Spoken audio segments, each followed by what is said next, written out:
हुकूमत मुसल्लत रखी जाएगी, पाकिस्तान का और पाकिस्तान के इदारों का नुकसान होता रहेगा। इमरान रियाज की गिरफ्तारी से कुछ हाथ नहीं आने वाला।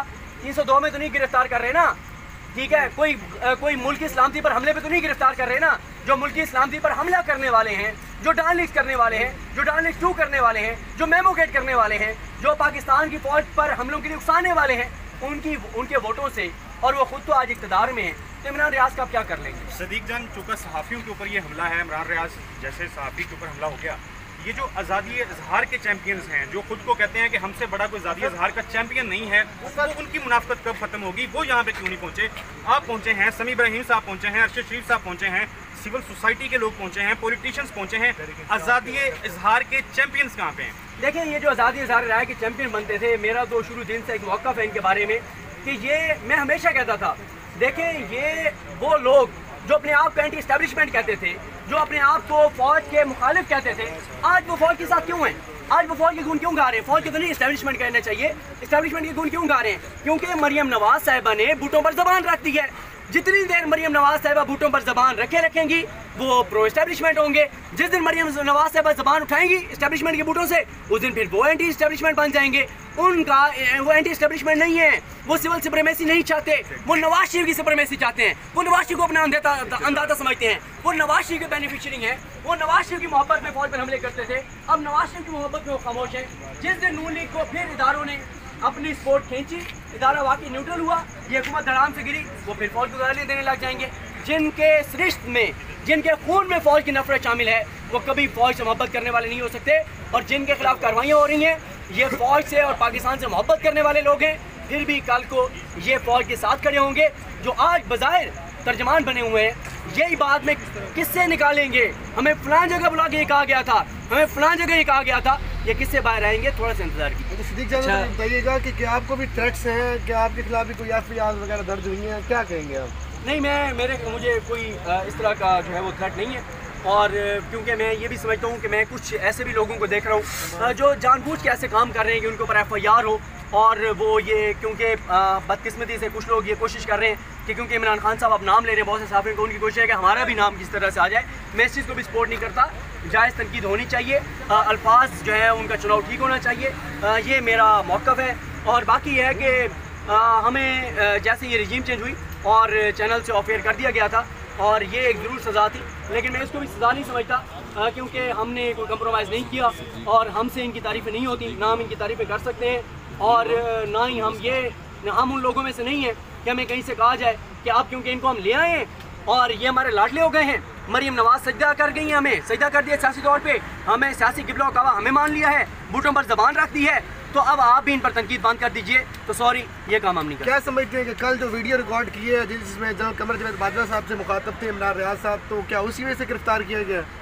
देखें, इमरान रियाज साहब की कल वाली वीडियो तो मैंने नहीं सुनी, वैसे मैं उनकी बहुत सी वीडियो सुनता हूँ, लेकिन मसला ये है कि गिरफ्तार किया पंजाब हुकूमत ने, जवाबदेह है पंजाब हुकूमत। अगर पंजाब हुकूमत ने किसी और के कहने पर गिरफ्तार किया तो जवाब पंजाब हुकूमत दे दे। गिरफ्तार देखें, इस वक्त मसला क्या है? इस वक्त दौड़ है मरियम नवाज साहिबा और बिलावल के दरमियान अगले वज़ीर आज़म की, आइंदा की सियासत की। मरियम नवाज साहिबा ने एक ट्वीट किया था और कहा था कि बिलावल नया पालक है, बिलावल को गोद ले लिया गया है। फिर उधर से पैगाम आया कि हसद ना कर, वो क्या है, एक लिखो होता है गाड़ियों के पीछे, मेहनत कर, तो मेहनत कर, हसद ना कर। उन्होंने कहा कि आपने क्या समझा हुआ है कि हमारी गोद इतनी छोटी है कि सिर्फ उसमें बिलावल बैठ सकते हैं? नहीं नहीं नहीं नहीं। उन्होंने दाएं घुटने पे, दाएं टांग पे बिठाया बिलावल को, उन्होंने कहा ये बाईं जगह खाली हो गई है, और मरियम नवाज साहिबा बैठ गई, उनको गोद ले लिया गया। अब वो दिन और आज का दिन, मरियम नवाज साहिबा का कोई ट्वीट मुझे दिखा दें लापता अफराद पर, जो लापता अफराद के लिए तड़पती थी, भड़कती थी, जहाँ पता चलता था लापता अफराद की फैमिली बैठी है वहाँ जाकर बैठ जाती थी। अब उन्हें ट्वीट तो करके दिखाएं ना, क्यों नहीं करती? नहीं कर सकती, अबू की इजाज़त नहीं है। अब अबू की इजाज़त से करते हैं सारा कुछ। ये किस्से सारे बाहर आएंगे। नवाज शरीफ की स्काइप पे मीटिंग किससे होती थी? मरियम नवाज साहिबा सिग्नल ऐप पे किससे बात करती हैं? सर करते हुए कमरे से बाहर निकल जाती हैं, खुली फिजा में किससे बात करने के लिए निकल जाती हैं?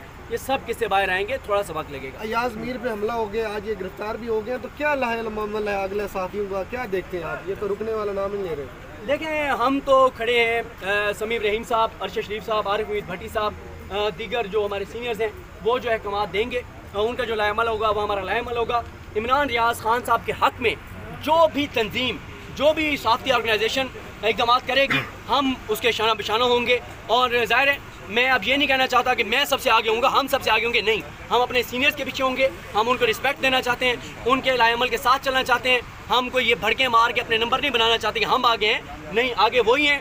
जब मैं यहाँ पर पहुँचा तो पहले ही समी इब्राहिम साहब और अरशद शरीफ साहब यहाँ पर मौजूद थे, तो इसलिए हम उनके पीछे हैं और जैसे वो हमें हुक्म देंगे हम उनके शाना बिशाना होंगे। इस्लामाबाद हाई कोर्ट के दरवाजे खुल रही हैं, खबरें चल रही थी। भाई हमें भी बोलना है, सारे सवाल आप ही करेंगे? जी करें ना सर। अच्छा, मेरा सवाल ये है कि एस्टेब्लिश के जो कि इस वक्त जो उनको न्यूट्रल कहा जाता है उससे काफ़ी उनको चिढ़ हो गई है। अब ये एस्टेब्लिशमेंट कह रही है कि हमें न्यूट्रल ना कहा जाए, हमें ए पोलिटिकल कहा जाए, तो इस हवाले से क्या कहेंगे? क्या नाम अगर वो चेंज हो जाएगा तो क्या उनका जो रोल है क्या वो भी चेंज हो जाएगा? देखें, ए पोलिटिकल कहें न्यूट्रल कहें, मैं ज़ाती तौर पे समझता हूँ इदारे को वाकई ए पोलिटिकल और न्यूट्रल हो जाना चाहिए। अगर इदारा न्यूट्रल है तो असलम बोतानी की स्कीम किसने फ़ोन करके डलवाई है? किसने कहा कि असलम बोतानी की स्कीम डाल दो वरना वो नाराज़ हो जाएगा? लेकिन मैं आपको एक ज़ाती तौर पे बात देता हूँ, मैं बड़ी तनकीद करता हूँ मुस्लिम लीग नून पर कि यार ये वोट को इज्जत दो के नाम पे तड़पते थे, फड़कते थे, इनके पेट में दर्द उठता था, मरोड़ उठते थे, बड़ी तकलीफ होती थी, कहते थे सिविल सुप्रीमेसी लाएंगे, वोट को इज्जत देंगे।